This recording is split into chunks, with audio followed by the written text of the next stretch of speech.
Hello दोस्तों, sleepy classes में आपका स्वागत है। डेली मेंस आंसर राइटिंग के डिस्कशन में हम हिस्ट्री के एक बहुत ही इम्पोर्टेंट टॉपिक को कवर करने वाले हैं, जहां पे मैं आपको ये बताऊंगा कि अगर आपको किसी पर्टिकुलर गवर्नर जनरल या किसी पर्टिकुलर पर्सनालिटी के बारे में सवाल आता है तो आप किस तरीके से उसे हैंडल कर सकते हैं। जनरली देखा गया है कि हिस्ट्री में कई बार पर्सनालिटी रिलेटेड क्वेश्चंस आते हैं। अगर हम बात करें, हम दो टाइप के आते हैं। एक आते हैं हमारे गवर्नर जनरल से रिलेटेड और एक आते हैं हमारे फ्रीडम फाइटर से रिलेटेड, चाहे वो महात्मा गांधी हो, सुभाष चंद्र बोस हो, डॉक्टर बी आर अम्बेडकर हो, जवाहरलाल नेहरू हो, उनकी आइडियोलॉजी से रिलेटेड, उनके बताए गए उनके जो पॉलिसी सजेशंस थे, उनके जो नेशनल मूवमेंट के अंदर कंट्रीब्यूशन था, किसी के ऊपर भी सवाल आपसे पूछा जा सकता है। और जहां तक रही बात गवर्नर जनरल्स के बारे में, तो हम देखते हैं कि डलहौजी, कर्जन, ऐसे गवर्नर जनरल्स के बारे में सवाल पूछे जा चुके हैं ऑलरेडी प्रीवियस ईयर क्वेश्चंस के अंदर।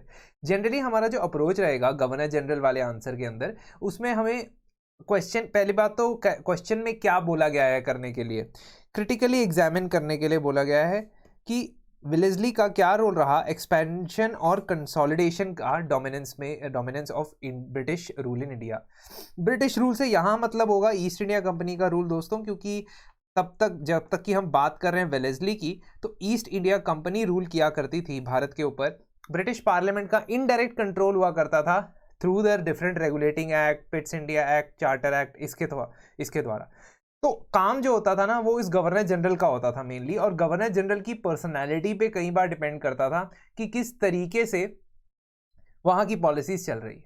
वेलेस्ली एक बहुत ही इटर्नल इंपीरियलिस्ट किस्म के इंसान थे।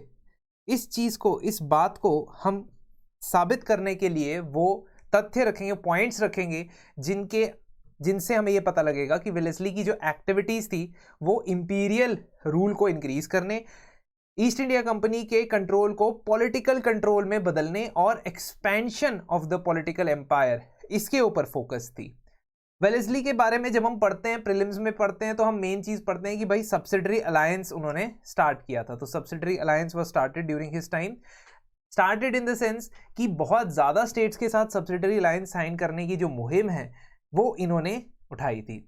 लेकिन इसके अलावा हम बहुत सारी चीजों को यहां डिस्कस कर सकते हैं इस आंसर के अंदर, जिसमें हम ये बताएंगे कि अल्टीमेटली वेलेस्ली ने एक इंपॉर्टेंट रोल जरूर प्ले किया है, बट उनकी एक्टिविटीज या उनकी गतिविधियों की वजह से उनको भी कुछ नुकसान हुआ, और ओवरऑल भारत का जो, इंडिया का जो फ्यूचर था वो भी अगले 150 सालों के लिए थोड़ा सा डार्क हो गया।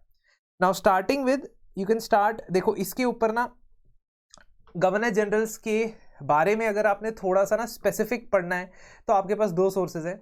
एक तो आप स्पेक्ट्रम में से पढ़ सकते हो, जहां से आप प्रीलिम्स के लिए भी पढ़ते हैं, मेंस के लिए भी पढ़ते हैं, और गवर्नर जनरल्स का एक सेपरेट एंड में उसमें अटैचमेंट है, जिसके अंदर what ever the policies that were introduce during their time थोड़ा बहुत उसमें लिस्ट आउट किया गया है, डिटेल में नहीं है। आप ओल्ड मतलब पुरानी तमिलनाडु के बोर्ड की क्लास 11th की बुक पढ़ सकते हो, और वहां पे काफी सारे गवर्नर जनरल्स के बारे में प्रॉपरली बताया गया है और असेसमेंट भी की गई है कि किस तरीके से उन्होंने कंट्रीब्यूट किया है इन द ब्रिटिश रूल। तो ये दो सोर्सेज, हम जब बात करते हैं कंटेंट की, तो सर कंटेंट कहाँ से आएगा? कंटेंट यहाँ से आ सकता है। ऑफ कोर्स हिस्ट्री में कोई कमी नहीं है बुक्स की, there are so many books that you can add to your preparation, but on the other hand there are so many books that you can add to your preparation, क्योंकि आपने PhD तो नहीं करनी है, exam clear करना है, तो cost benefit ratio देख के ही आप बुक्स पढ़े हिस्ट्री के अंदर। Anyways, coming back, Richard Wellesley जो थे भारत के 5th गवर्नर जनरल थे 1798 से 1805 तक। आई होप आपको ये पता होगा, एज डिस्कशन जो हिस्ट्री के अंदर होता है उसमें एटलीस्ट आपको ये चीज़ पता होनी चाहिए कि हम जिस पर्सनैलिटी, जो इंपॉर्टेंट गवर्नर जनरल्स हैं उनके बारे में और उनका टाइम पीरियड, कार्यकाल आपको पता होना चाहिए। सो इन्होंने क्रूशल रोल प्ले किया ईस्ट इंडिया कंपनी के अंदर, पहली लाइन में बताया। और दूसरी लाइन में एक बहुत अच्छी सी लाइन हमने लिख दी कि he came to launch a forward policy and to make British empire in India into British empire of India. काफी अच्छे से समअप किया जा सकता है इस चीज को। आप कंक्लूजन में लिखना चाहे तो कंक्लूजन में भी लिख सकते हैं that thus Wellesley was able to create British Empire of India from British Empire in India। आपकी मर्जी है, लेकिन ये लाइन आप इसमें लिख सकते हैं। Now contribution of EIC's expansion, मतलब आपने कैसे ईस्ट इंडिया कंपनी को एक्सपेंड किया। सबसे पहले तो वेलेस्ली ने नॉन इंटरवेंशनिस्ट होना बंद करा। नॉन इंटरवेंशनिस्ट होने का ये मतलब है कि इंटरनल फाइटिंग्स जो मैसूर, हैदराबाद, मराठास के बीच में चल रही थी, उसके अंदर काफ़ी ज़्यादा इंटरफेयर करने की उन्होंने कोशिश की, और उनको ये पता था कि लॉ एंड ऑर्डर सिचुएशन अगर कंट्रोल में रखनी है तो उस सिचुएशन को अपने पास लाना पड़ेगा, क्योंकि ये सारे जो छोटे छोटे किंगडम्स हैं ये तो आपस में लड़ते झगड़ते रहेंगे, इसके चक्कर में हमारा व्यापार को नुकसान होगा, हमारे ट्रेड को नुकसान होगा, और ट्रेड को नुकसान ना पहुंचे इसके लिए मुझे पॉलिटिकल कंट्रोल लेना पड़ेगा इन एरियाज का। तो ये कंक्लूड करते हैं वेलेस्ली कि स्मूथ ट्रेड की फंक्शनिंग और अपने इंटरेस्ट के लिए हमें लोकल मैटर्स में इंटरफेयर करते हुए पॉलिटिकल कंट्रोल लेना होगा। पॉलिटिकल कंट्रोल लेने के ब्रिटिश टाइम्स में दो तीन तरीके होते थे, जिसमें वेलेस्ली मास्टर थे सब्सिडरी अलायंस के। सेकेंड पॉइंट में हम ये लिखेंगे कि इन्होंने इंप्लीमेंट किया और मास्टर किया the system of subsidiary alliance. अब आप लोगों को अगर सब्सिडरी अलायंस के बारे में 4-5 पॉइंट्स लिखने हो तो बेहतर ये होगा कि आप उसको फ्लो चार्ट के फॉर्म में बता दो। रीजन बीइंग कि ये थोड़ी कम जगह लेगा और ये काफी ज्यादा इंफॉर्मेशन आपको कम वर्ड्स में देने के लिए मदद करेगा। दूसरा, आपकी प्रेजेंटेशन में एक एडिशनल एलिमेंट ऐड हो जाएगा कि आप किसी चीज को स्कीमेटिकली रिप्रेजेंट कर सकते हो। तो ये इस चीज के लिए हम इसमें फ्लो चार्ट का इस्तेमाल कर सकते। तो इसमें आप ये बताओगे कि Indian state which offered British troops किसी भी स्टेट के साथ सब्सिडरी अलायंस करने के 4-5 स्टेप होते थे। पहले आप ब्रिटिश ट्रूप्स उन्हें ऑफर करते थे ये कहते हुए कि देखिए आपके आसपास जो पड़ोसी राज्य हैं वो आप पे कभी भी हमला कर सकते हैं, आपको सेना की ज़रूरत पड़ेगी, हम आपको सेना प्रोवाइड करेंगे। सेना जो प्रोवाइड की जाएगी या ट्रूप्स प्रोवाइड की जाएगी उसके लिए खर्चा सर आप अपनी जेब से देंगे। उसके बाद आप हमारे ब्रिटिश रेजिडेंट को अपने दरबार में, अपने कोर्ट में जगह देंगे और उसको अपना एक अलग से रहने के लिए स्थान भी देंगे ताकि वो आपके साथ अच्छे रिलेशंस मेंटेन करने में हमारी मदद कर सके।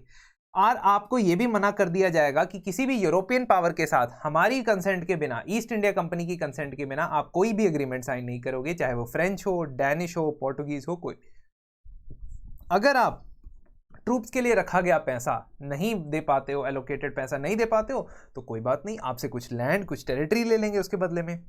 और ऐसे करते हुए धीरे धीरे ब्रिटिश पैरामाउंटसी का कंसेप्ट शुरू हो गया, जहां पे प्रिंसली स्टेट्स या स्टेट्स जो हुआ करते थे वो अपनी स्फीयर में तो अपने आप को ऑटोनॉमस समझते थे, लेकिन फॉरेन पॉलिसी रिलेटेड मैटर्स में या ओवरऑल कंट्रोल जो उनके ऊपर होता था वो ब्रिटिश क्राउन का होने लगे 1858 के बाद से। बट बिफोर दैट वो ईस्ट इंडिया कंपनी के थ्रू इनडायरेक्टली ब्रिटिश पार्लियामेंट का कंट्रोल होता था।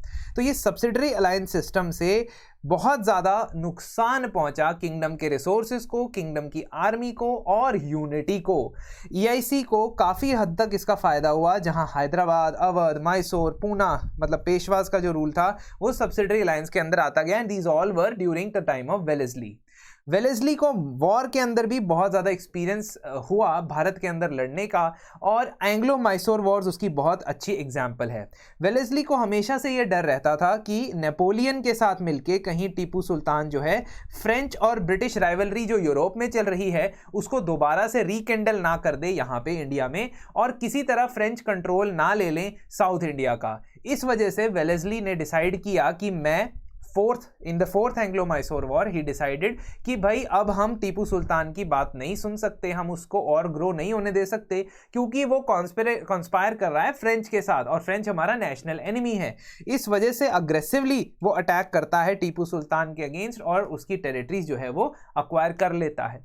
अगर हम बात करें फोर्जिंग ऑफ एन एम्पायर, यानी कि एक एम्पायर को बनाने के लिए दोनों हार्ड और सॉफ्ट मेजर्स की ज़रूरत होती है, तो जहाँ पे मद्रास प्रेसिडेंसी को एक कंप्लीट प्रेसिडेंसी बनाने का, एक बहुत ही बड़ा ब्रिटिश पावर सेंटर बनाने का जो श्रेय है वो भी वेलेस्ली को जा सकता है, कि because his treaties with Raja Serfoji of Tanjore, ही एक ब्रांच थी मराठास की जो तंजौर में रूल करती थी, और कर्नाटिक रीजन जो कि आपका कोस्टल कर्नाटक तमिलनाडु की बात हो रही है, उस रीजन के जो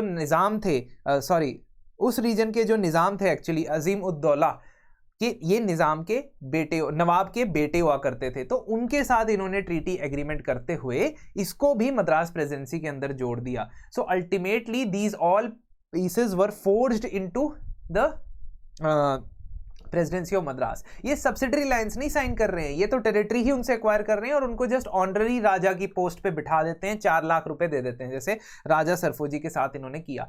तो इन्होंने मद्रास प्रेसिडेंसी, एक सबसे इंपॉर्टेंट 3 प्रेसिडेंसीज में से एक, उसको फोर्ज करने में बहुत बड़ा कंट्रीब्यूशन दिखाया। मराठा कन्फेडरेसी को काफी क्रिटिकल ब्लोज इन्होंने दिए जब 1800s की बात हो रही थी। तो मराठा कन्फेडरेसी में आपस की इनफाइटिंग की वजह से होलकर्स वर्सेस सिंधियाज प्लस पेशवाज ऐसा चल रहा था।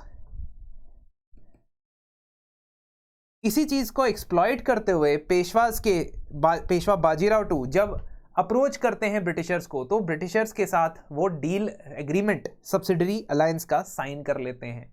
तो अल्टीमेटली ये बहुत ज़्यादा इंपॉर्टेंट चीज़ जो इंटरनल राइवलरी थी उसका इस्तेमाल किया और मराठा एम्पायर का जो पोटेंशियल चैलेंज बहुत ज़्यादा हो सकता था ब्रिटिश रूल को, वो भी कम किया। साथ ही साथ वेलेस्ली ने ट्रेनिंग ऑफ ब्यूरोक्रेट्स के लिए फोर्ट विलियम कॉलेज भी बनाया था इन 1800, ताकि वो यूरोपियन सिविल सर्वेंट्स को भारतीय तौर तरीकों में के बारे में बता सकें और किस तरीके से रूल को एक्सटेंड करना। उनका एक ही ऑब्जेक्टिव था कि ईस्ट इंडिया कंपनी और ब्रिटिश रूल को भारत के अंदर एक्सटेंड करके रखना है, चाहे वो टेरिटोरियली हो या टाइम पीरियड ज़्यादा लगे, उस दोनों एस्पेक्ट से ये है। और भी कई सारे कंट्रीब्यूशन होंगे, आप आंसर में अगर आप ऐड करना चाहते हैं आप करें, मुझे कमेंट्स में भी बताएं कि if you want to add some contributions, मैं उसको ज़रूर देखूंगा। अब नेगेटिव फॉलोआउट्स के बारे में भी बताने हैं, वेलेस्ली के एक्शंस के बारे में।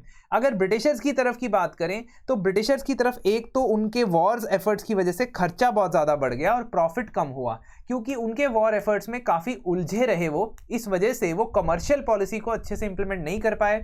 जो परमानेंट सेटलमेंट 1790s में कॉर्नवालिस के टाइम पे शुरू हुआ था, या 1780s और 90s में कॉर्नवालिस के टाइम पे शुरू हुआ था, उस परमानेंट सेटलमेंट से धीरे धीरे जो रेवेन्यू है वो कम होता गया और वेलेस्ली उस पर ध्यान ना दे पाए। ये पॉइंट भी अलग से आप लिख सकते हो, बट ओवरऑल इसका कंटेक्स्ट ये है कि debt of the company has risen, East India Company का जो डेट है वो बढ़ रहा है। दूसरा, डिससेटिस्फाइड रूलर्स कई सारे ऐसे उन्होंने अपने दुश्मन बना दिए, जिसकी वजह से ब्रिटिश एम्पायर को इसका चैलेंज आगे जाके फेस करना पड़ा। फॉर एग्जाम्पल, होलकर्स जो थे वो ईस्ट इंडिया कंपनी के साथ इजीली सब्सिडरी लाइंस नहीं साइन करते। इनफैक्ट एक समय ऐसा आया था वेलेस्ली के टाइम पे कि होलकर्स ने ब्रिटिश फोर्स को सबड्यू करके रखा हुआ था और उन्होंने नहीं अलाउ किया था सब्सिडरी लाइन साइन करने के लिए। तो ये कहने का मतलब कि हर कोई बहुत इजीली सब्सिडरी लाइंस नहीं साइन कर लेता था, it was not a cake walk. And secondly, Awadh जैसे प्रोविंस जहाँ पे उन्होंने सब्सिडरी लाइन साइन किया था, वहाँ के नवाब और वहाँ के जो प्रजा थी वो भी बिल्कुल एमिनेबल नहीं थी ब्रिटिश रूल के। इनफैक्ट वो तब भी जो है ईस्ट इंडिया कंपनी के ट्रेडर्स के लिए बाधाएं क्रिएट किया करते थे, ऑब्स्टिकल्स क्रिएट किया करते थे। And until unless Lord Dalhousie ने 1856 में अवध की एनेक्सेशन फॉर्मली नहीं कर दी, तब तक ये रीजन जो है वो ईस्ट इंडिया कंपनी के लिए ज़्यादा फ्रेंडली नहीं रहा था। ये चीज़ें आप बता सकते हो। साथ ही साथ आप ये भी बता सकते हो कि इन्होंने जो फाउंडेशन रखी है वो अगले 100 सालों तक एटलीस्ट ब्रिटिशर्स को एक एटलीस्ट 50 सालों तक, बिकॉज 1857 में रिवोल्ट भी होगा, तो इनके टाइम पे जो ये फाउंडेशन रखी गई थी उसने अगले 50-60 सालों तक ब्रिटिशर्स को एक स्टेबल एनवायरनमेंट प्रोवाइड किया, यानी ईस्ट इंडिया कंपनी को स्टेबल एनवायरनमेंट प्रोवाइड किया। ऑल्दो पॉलिटिकली अगर देखा जाए तो वैसे ही ब्रिटिश पार्लियामेंट और ब्रिटेन के बाकी जो ट्रेडर्स थे और ईस्ट इंडिया कंपनी थी, इनके बीच में टकराव शुरू हो रखा था, क्योंकि ईस्ट इंडिया कंपनी अपनी मोनोपोली चलाना चाहता था। अवध के अंदर जब इन्होंने कहा कि ब्रिटिश रेजिडेंट्स या British traders east India Company के अलावा कोई फंक्शन करते हैं तो उनको मैं नहीं अलाउ करूंगा, इस बात से वहाँ के ट्रेडर्स, वहाँ के व्यापारी यूनियन बहुत ज़्यादा नाराज़ हुए। इनफैक्ट पार्लियामेंट के अंदर उन्होंने लॉबिंग करते हुए वेलेस्ली की पॉलिसीज़ के अगेंस्ट उन्हें कहा कि आप वापस आ जाएं, आपको इम्पीचमेंट प्रोसीजर भी देखने को मिल सकता है। Means you can be remove from the British East India Company as well as the all the honours that you have been given. अलग अलग इनको ऑनर्स दिए जाते थे, ठीक है, रिचर्ड ऑफ मार्क्वेज ऐसे करके इनको टाइटल्स दिए जाते थे। उसके ऊपर भी इनकी अगेंस्ट इम्पीचमेंट प्रोसीडिंग्स कंडक्ट करवाई गई। अल्टीमेटली इनको 1805 में वापस बुला लिया गया। बीच में इन्होंने कई बार रेजिग्नेशन भी दिया था, वो एक्सेप्ट नहीं किया, बट फाइनली वापस बुला लिया गया। अल्टीमेटली आप क्या स्टेटमेंट दोगे इसमें सर, कि regardless he was called back and his expansion was cut short to some extent, he was able to transform East India Company from a trading corporation to an imperial power. ये line मैंने वही Tamil Nadu history की book में से ही ली है ताकि आप इसको प्रॉपर तरीके से कंक्लूड कर सको। तो अल्टीमेटली आप वेलेस्ली के एक्शंस को एनालाइज करते हो in the context of what ever 7 years he had he could achieve. ये भी ध्यान में रखा है मैंने इस चीज में कि मैं ऐसे सोर्सेज पे ना जाऊं जो आप प्रिपरेशन के टाइम पे नहीं पढ़ोगे। मैं अदरवाइज हम वेलेस्ली के हर एक साल को डिटेल में लिख के मैं आपको यहाँ पे कंटेंट प्रोवाइड कर सकता हूँ। मैं चाहता तो वेलेस्ली के बारे में बहुत सारी इंफॉर्मेशन अलग अलग सोर्सेस से इकट्ठी करके यहाँ पे लिख देता, बट पॉइंट क्या है, आप हर एक गवर्नर जनरल के बारे में तो ऐसा नहीं करने वाले हो ना। You have to do the most by what you have got. जो आपके पास रिसोर्सेज है उसका बेस्ट आंसर आपने निकाल के देना है। तो मैं कभी भी ऐसा नहीं करूंगा कि आपको ऑब्सक्योर सोर्सेज में से आंसर निकाल के दे दूंगा और कहूंगा कि आपको ये लिखना चाहिए था, क्योंकि वो मेरी तरफ से एक गलत डायरेक्शन जाएगी आपको कि आप 8, 10, 12 किताबें पढ़ लें हिस्ट्री की आंसर देने के लिए। क्योंकि हम ये देखते हैं कि स्टैंडर्ड बुक्स पढ़ के लोग रैंक ला रहे हैं, एग्जाम क्लियर कर रहे हैं। इसका मतलब ये कि वो आंसर में कुछ नायाब या अजूबे वाली चीज़ नहीं लिख रहे हैं, वो कोई जादूगरी नहीं फैला रहे हैं, वो बस एक अबव एवरेज आंसर हर एक क्वेश्चन में कंसिस्टेंटली लिख रहे हैं, उसको अच्छे से प्रेजेंट कर रहे हैं, क्वेश्चन की डिमांड को मीट कर रहे हैं और जहाँ जहाँ पे हाईलाइट करना है चीज़ को वहाँ हाईलाइट कर रहे हैं। बस इतना ही कर रहे हैं। वो एक्सेप्शनल नॉलेज होल्डर्स शायद नहीं है, हो सकता है कई लोग, कई टॉपर्स के पास एक्सेप्शनल नॉलेज हो, लेकिन वो एग्जाम इसलिए नहीं क्लियर कर पा रहे हैं कि वो उनके पास एक्सेप्शनल नॉलेज है। वो एग्जाम इसलिए क्लियर कर पा रहे हैं कि वो उन 3 घंटों में 20 क्वेश्चन का अबव एवरेज आंसर दे पा रहे हैं। Otherwise they have so much knowledge कि वो उसमें आंसर में फिट ही नहीं कर सकते। और जिसके पास कम नॉलेज है वो थोड़ी नॉलेज बढ़ा सकता है, लेकिन जिसके पास बहुत ज़्यादा नॉलेज है उसके लिए नॉलेज कंट्रोल करना थोड़ा मुश्किल होता है। तो आप लोग के लिए जिनको नॉलेज कम है उनके लिए आसान काम है, सही बता रहा हूँ। इस पर्सपेक्टिव से अगर देखोगे तो इस आंसर को आप लिख सकते हो, और भी अगर आपके पास पॉइंट होंगे तो आप इस आंसर में ऐड कर सकते हैं। एंड अगले सेशन में हम दोबारा मुलाकात करेंगे।